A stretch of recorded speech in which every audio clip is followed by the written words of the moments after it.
Welcome, everybody. Thank you so much for joining us again. Today, I'm very honored and very grateful, first of all, for meeting Sergi, who I call Sergio, in Spain, because he's been instrumental in helping our members learn about property in the southern regions of Malaga and Costa del Sol. He's introduced us to a lot of great people, and today he's actually made a proper introduction to Rafael. He's going to introduce himself and tell us exactly what he does and Cristina, and we're going to learn a lot more about the legal aspects of buying properties in Spain today. So thank you so much, Sergi, for doing that. I want to introduce Rafael and Cristina. Rafael, Cristina, before I just want to ask the question, tell us your full names and the firm that you work with. Okay, thank you. Thank you so much for this kind introduction. Thank you, Serge, for giving us this opportunity also. I welcome Cristina here with me. And Serge, basically, we are a very large company. We're the leaders here in Andalusia. We are a multidisciplinary company that deals, but mainly with foreigners. Our target really is to help foreigners that want to invest in Spain, mainly in the region of Andalusia. We are more than 300 lawyers, and we have offices not only here at Costa del Sol, but also in Madrid, in Seville, in Cordoba, in Almeria. We have offices in Portugal, 7 offices there. In Turkey, we are really a very big company with more than 40 years experience. And we touch all sides of the law. We have criminal lawyers, we have commercial lawyers, we have labor lawyers, but mainly in the area where I'm the director in this office, in our Mijas office, we are very focused in the real estate. Okay, so what do we do? Well, what we do is help the clients. They need to buy a property in Spain. The clients come to us because they need a lawyer, they need a solicitor that deals with the management, with the study, with the due diligence of the property to review the aspect, the tax implication, the costs. And with a power of attorney, we represent all the clients in order to make the transaction smooth. So we deal any single day with movement of money, with money laundering processes, with checking with the different departments, administration, with the tax authority, with the land registry.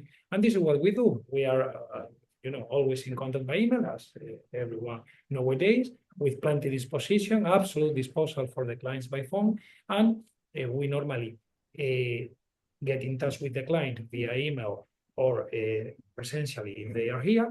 And from that, we continue the process and inform the client always very precisely. That's very interesting and quite inclusive of a lot of parts of Spain. It's very good to know that, and not just real estate law, but other kinds of law as well, which is very important. Now, walk me through, if I'm a Canadian and I'm curious or dreaming about life in Spain permanently or partially, like I get off the plane, how do you take me through the process? How do I find you? Like, what happens? What stages? I guess once I'm serious, you get referrals from someone like Sergi, or walk me through the process if I'm just new and maybe I'm gonna say I want to buy a property in Andalusia. What do you do for me? What do I bring to you?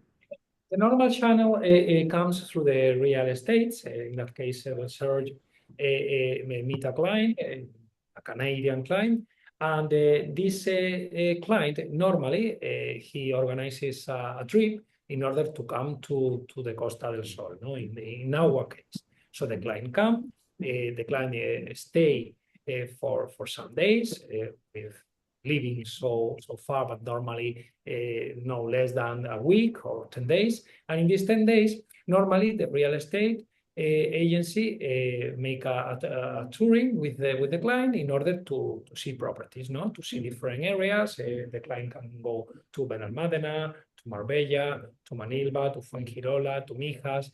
Each zone it has its own idiosyncrasy. We have the golf, we have the tennis, we have the sea, we have the mountains. Some clients want to buy inland, others close to the beach, others prefer brand new, and others prefer an already existing property, a resale. So in this, let's say, kick of the ball, the real estate introduces us the client, because the idea always is that the client meets the lawyer in our office, so the client knows who we are, where we are, they see our premises, and then after explaining the process, the cost, the timing, who we are and what do, we take the client to the notary, to the Spanish notary, to sign a Spanish power of attorney. So the client give us the faculties to represent him towards the administration, the land registry, the tax authority, the developer, and we can sign all sort of contracts related with the purchase process. So the client can fly back to Vancouver, to Toronto, to California, to Nice, to London, knowing that the lawyer, his lawyer that has met face by face, has the elements in order to act on his behalf. And from there, of course, we cover all necessities and concerns that the client may have, because there are clients that want to have information about residency. So we have a specific department that deals with the residency matters. Golden visa, lucrative visa, it depends. Clients that want to know differences between making the acquisition individually or through our company. And then after, knowing what are the taxes and implications, depending if you buy through one way or the other. Clients that in the same meeting, they want to know what are the consequences if someone dies being the owner of the property in Spain. So we need to explain what are the essential elements and grounds that cover an inheritance here in the future. So, at the end, each client has different concerns, but in a linear way, let's say that mostly of them, what they want is to have a specific information about buying the property here. Okay, that's great. Now I know that the best laid plans can sometimes fall apart, but I do like to offer, in my mind, I like to see like logical step by step. And then, of course, if something changes, how do we get around that? If I were to tell our clients or our members, here's a checklist, what I hear you say is that step one is, well, go to Spain, fly to Spain. Step two, meet with someone like Sergey or a realtor and look for property. At that point, step three is then, if you've decided on that property, is when you get the introduction to your firm, where then you would take them through the closing documents or so on. Is that sort of correct, what I'm hearing? Yeah, this order is very logic, is very logic. And the standing is a logic that is flexible. Sometimes the clients, they do not come and they see properties from the distance. It happens nowadays that you can send videos or something. And we have had clients that they have bought without even come to Spain, which is also Is an that option. possible? Wow. Okay. Of course. I've done it. Sorry, Rafa. Yeah, I just wanted to elaborate a little bit.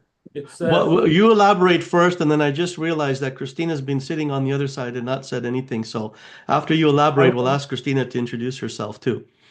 Well, I'm Cristina Bovița. I'm part of the Martínez-Echevarría Law Firm. I act as paralegal. My job is assisting the lawyers for the purchase of a property. So I basically assist Rafael and the other lawyers with anything that they need in terms of contracts, reservations. Okay, private- I get it. You do all the work. Exactly. Rafael is just the face, and you do the work, right? Oh, Rafael is always checking everything, so obviously, but he's very busy. He has a lot of clients, so he's supervising all the files, but obviously doing his part of job, and I'm doing what I'm supposed to do as paralegal. Excellent. I'm just an assistant. Yeah, And we you- have basically here in this office, in the office that I lead, we are approximately 45 people, and we have a team of paralegals of languages, Dutch, German, Danish, we have French, we have Okay. Finnish.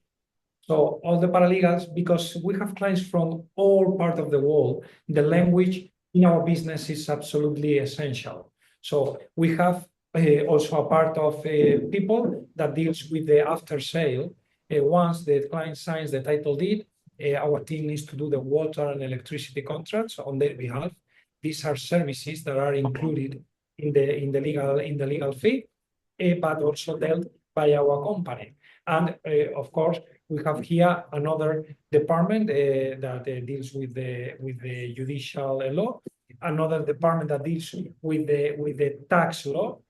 So at the end, as nowadays, there are a lot of specific sectors and areas of different departments that make the purchase process itself more secure, more completed, more smooth for the process concerning the clients. Okay, so that's our day by day. Because we have That's amazing. No, that's amazing.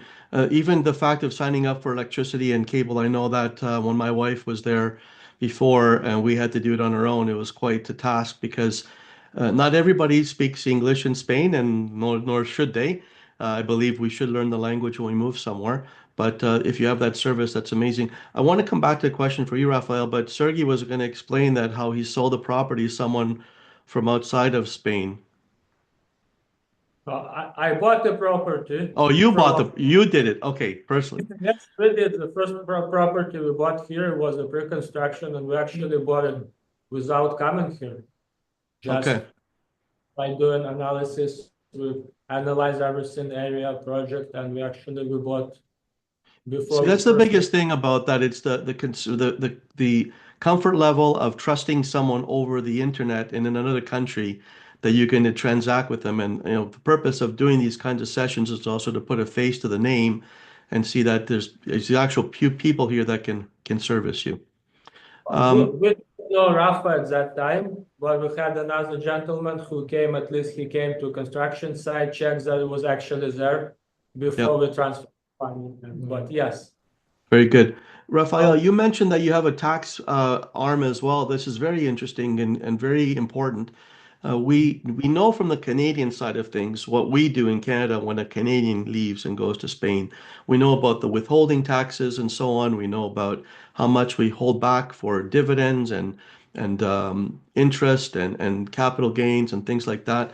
But many Canadians don't know what will happen to them in Spain if they have to be taxed. So maybe not today, in another future session, I would love to, if there's somebody from the tax area that we can talk to, no pressure, though, to give some insights, that would be very helpful. At least, or we can send questions. In this position, this is a very a matter that is completely highlighted on the desk any single day. And it's straightforward on one hand, more complicated on the other. So what I mean, the clients they need to know that there are mainly two scenarios: a brand new or a resale. When they buy a brand new, they pay 10% VAT and they pay 1.2 stamp duty.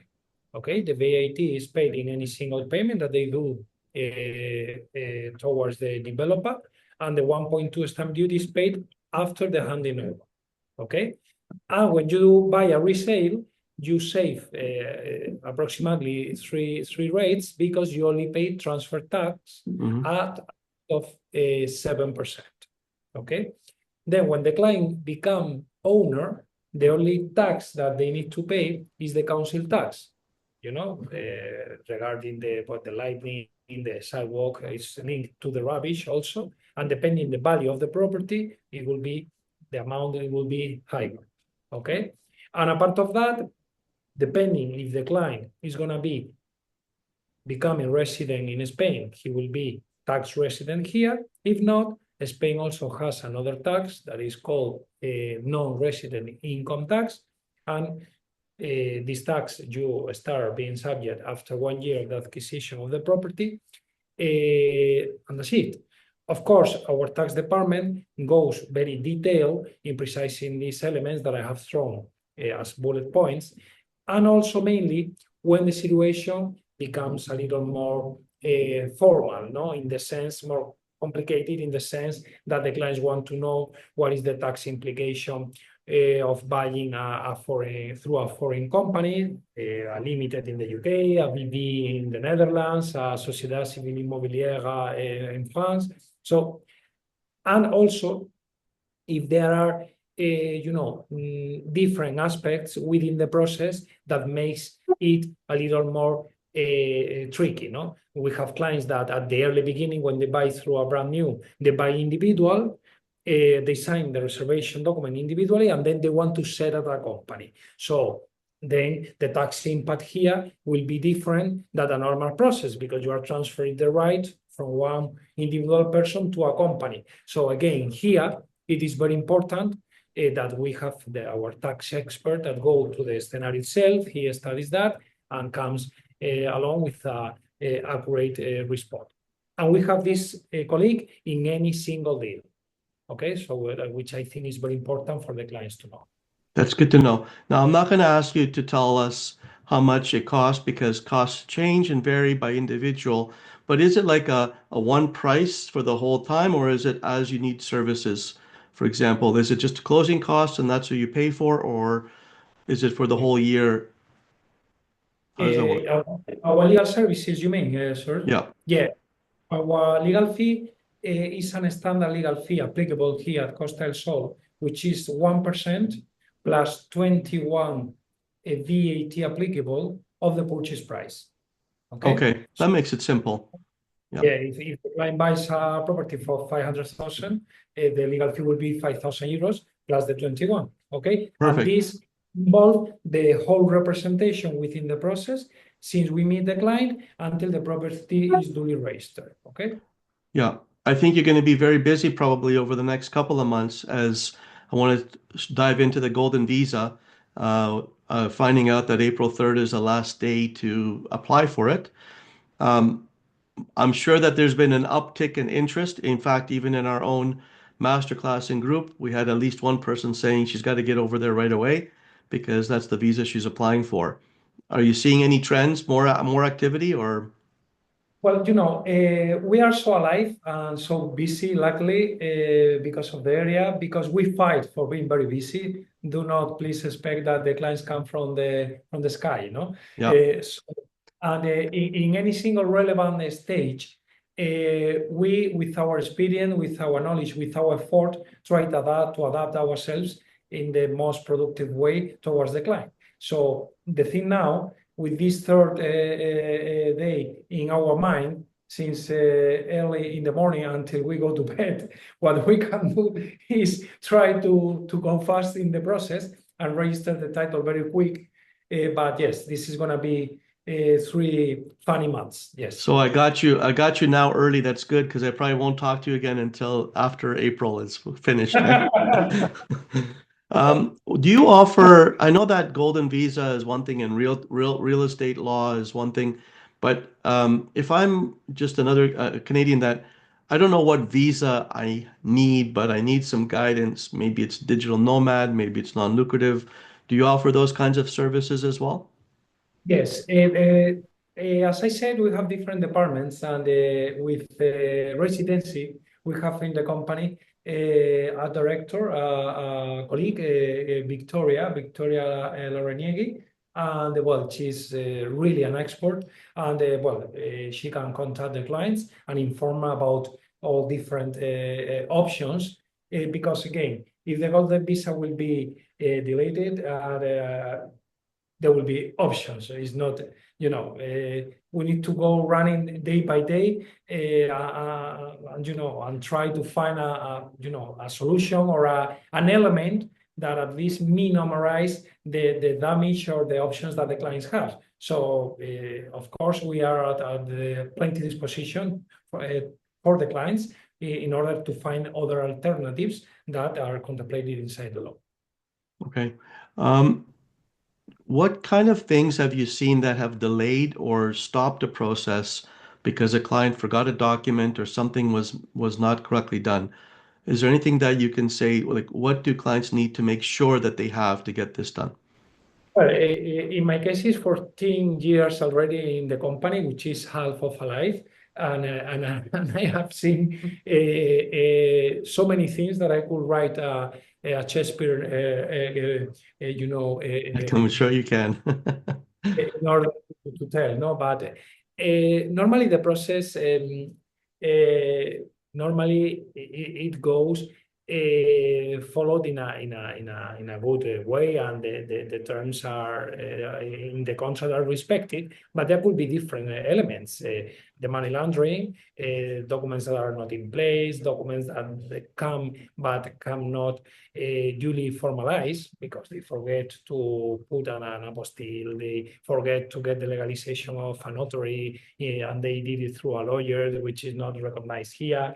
It could happen personal things in the process that we've passed that one.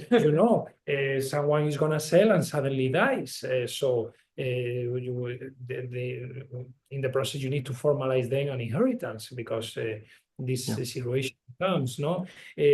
Obviously, well, do not talk about the pandemic, about the cause of force majeure, about representation. Someone is presumed to come for signing, and then an important healthy problem come, and he needs to formalize a power of attorney that was not expected at the beginning. Money laundering documentation mainly with developers because the client presents some documentation that could be in principle good, but then you need to request more, and then more, and then more, because the traceability of the funds is not clear. Again, I don't want you the people to sleep with these stories, but we have 1,000 things that could. I understand. Again, in our experience, sorry, I'm going to be very brief for that, but I think it's important. In our experience, which is highly experienced, we have seen everything. So this is the important, that when these situations come, we need perfectly how to sort this out. That's the key point here. When this situation, because you've seen so many things, you can easily think of another way around to get it resolved. Unless they have to fly back to Canada to get it apostilled at the consulate. That's a different story. We can sort almost everything, but we are not many people that. Yeah, I understand. How long does it take to get a power of attorney with your firm? If I'm there for 2 weeks and I'm meeting with Sergey and I just want to 1 hour? Okay. And with that power of attorney, you can act on my behalf to finish any paperwork, documents, and all those things, right? We include normally 9 faculties, standard faculties that cover signed contracts, title deeds, do the water, electricity, pay the taxes, attend administration, get the fiscal identification number, deal with the banking, sell, and substitute power in favor of another person if necessary. Do you open the bank accounts, or do I have to open the bank account when I'm there? Help the clients. We put in contact the client with the bank, and then opening a bank account in Spain is extremely easy.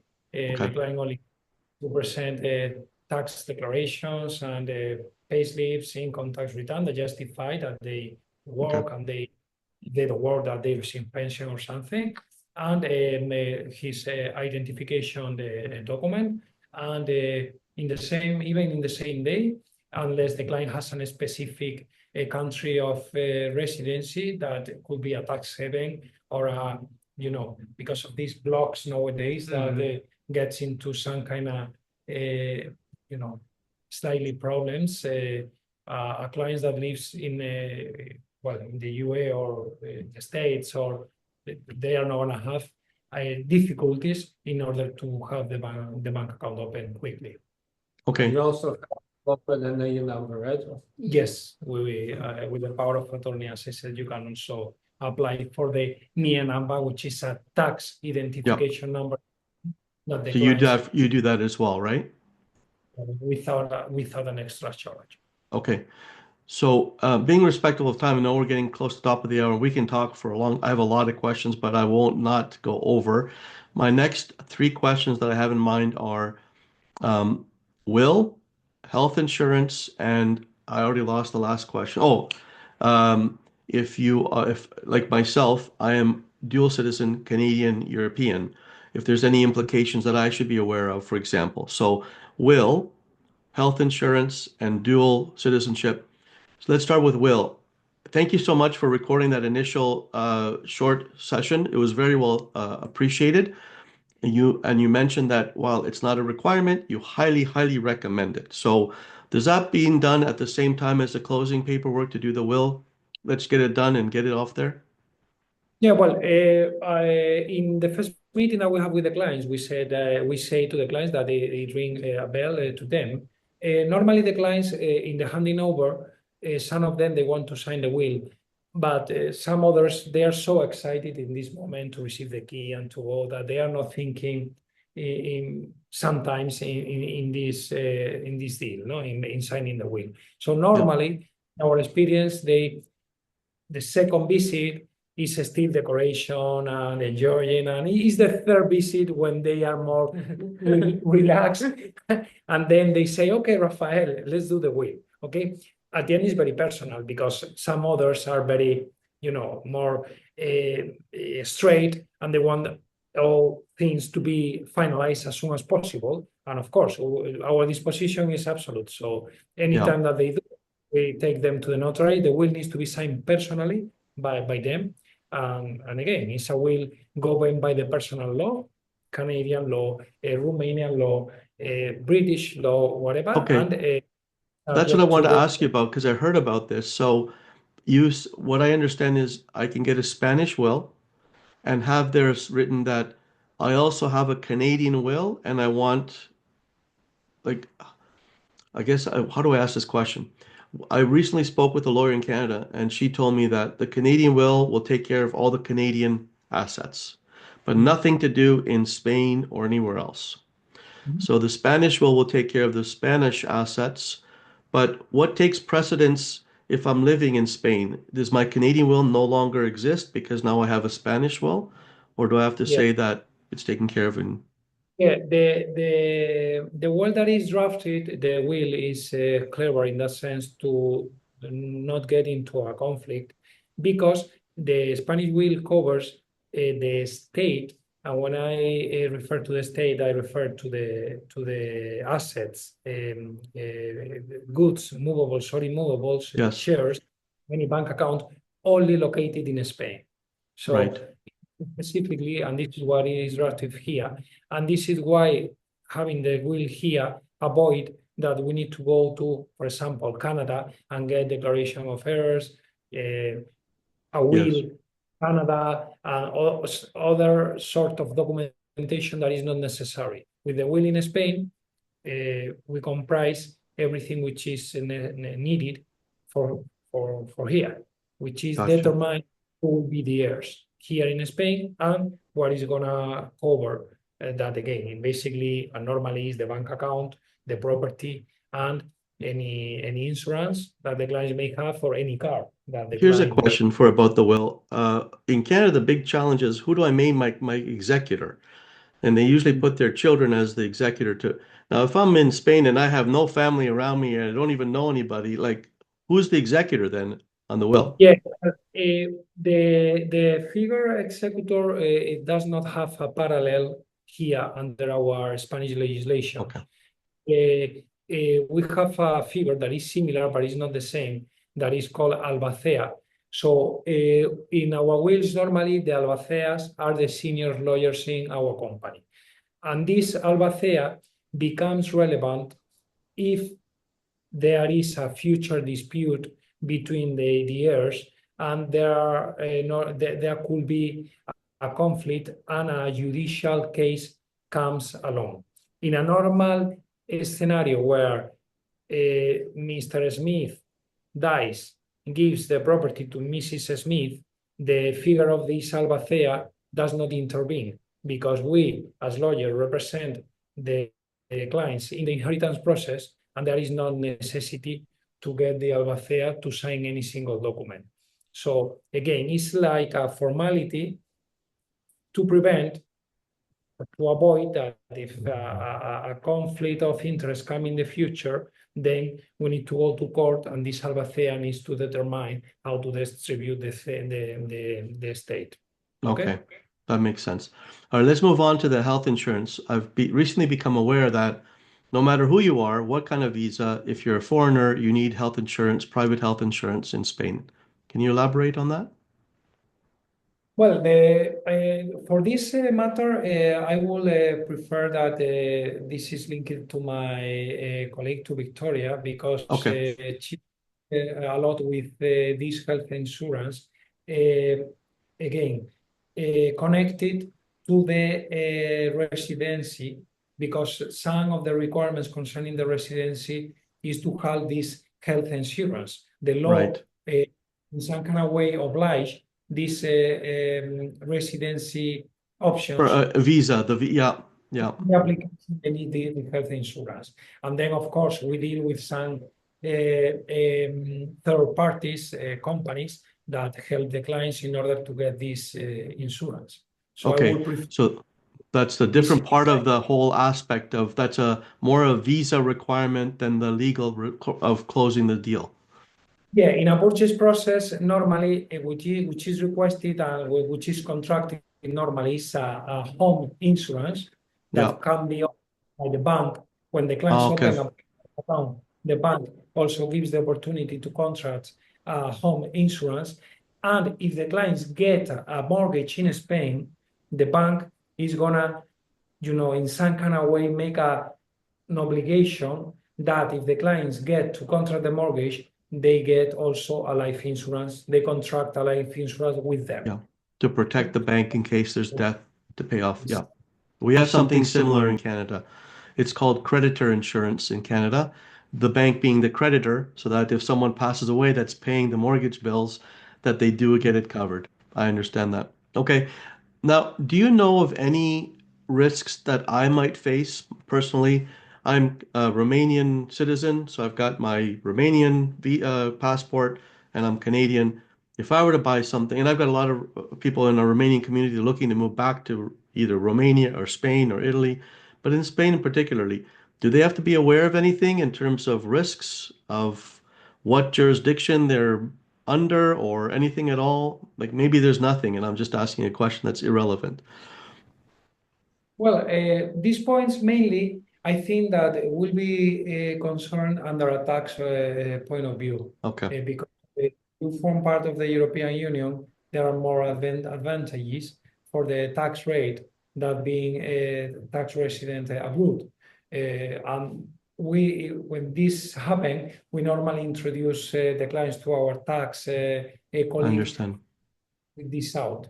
But this, which is a very clever question, I think we need to be more guide Yeah. in that way towards The the more, taxing, because at the end, Canada or Romania, there are very welcome nationalities, both of them. There is not another specific. We did have clients from Canada, Romanian clients from Canada. We had one pair, they brought the property through their Canadian passport, and also we had other clients that bought through their Romanian passport. So it depends, obviously, client's decision, tax-wise at the end of the day. So yeah. The more I ask questions, the more I uncover from information from people. This never even crossed my mind before, to tell you the truth. But in speaking with someone else, they mentioned to me that if I move to Spain and I die without a will, the juris the estate rules would be based from European rules, not Canadian rules, because I'm also a European citizen. That's what she told me, unless, of course, I stipulate somewhere that I want it to be under Canadian rules. So I didn't even know this existed, to tell you the truth.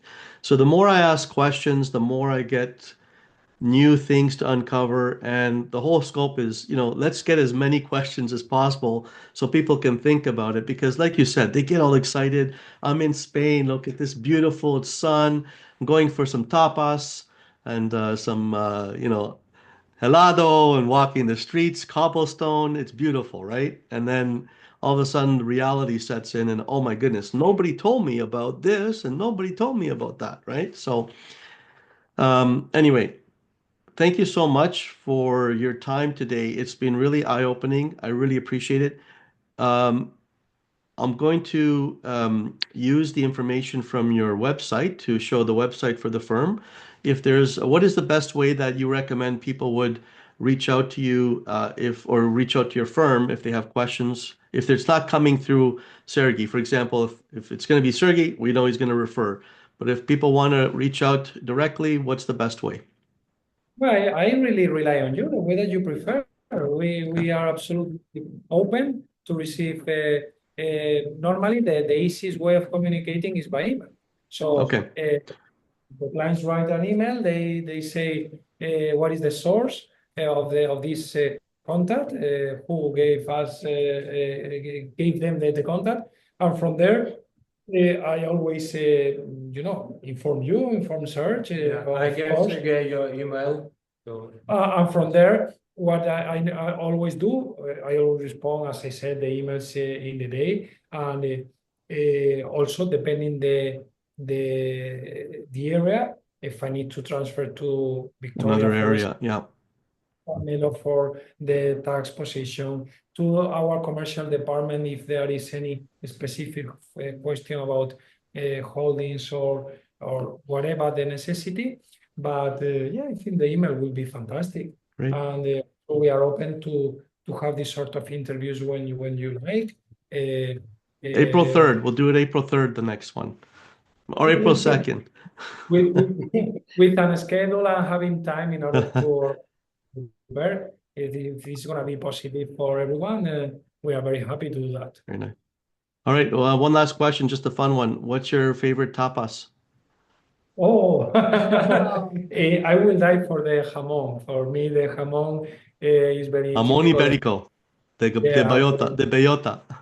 I think this for me is absolutely no competition. No, is no competitors against the Cristina, how about you? Well, the same as well, and because obviously the jamón is the Spanish specialty. I remember when I came to Spain 20 years ago, that was the first thing that I ate when I was on the plane, so it was something new to me and I really like it. Obviously there are different types of jamón, but if you know where to go and get the best one in a proper Spanish restaurant or tapas place, then you'll be very, very delighted. And I like the cheese as well here as well, the proper cheese.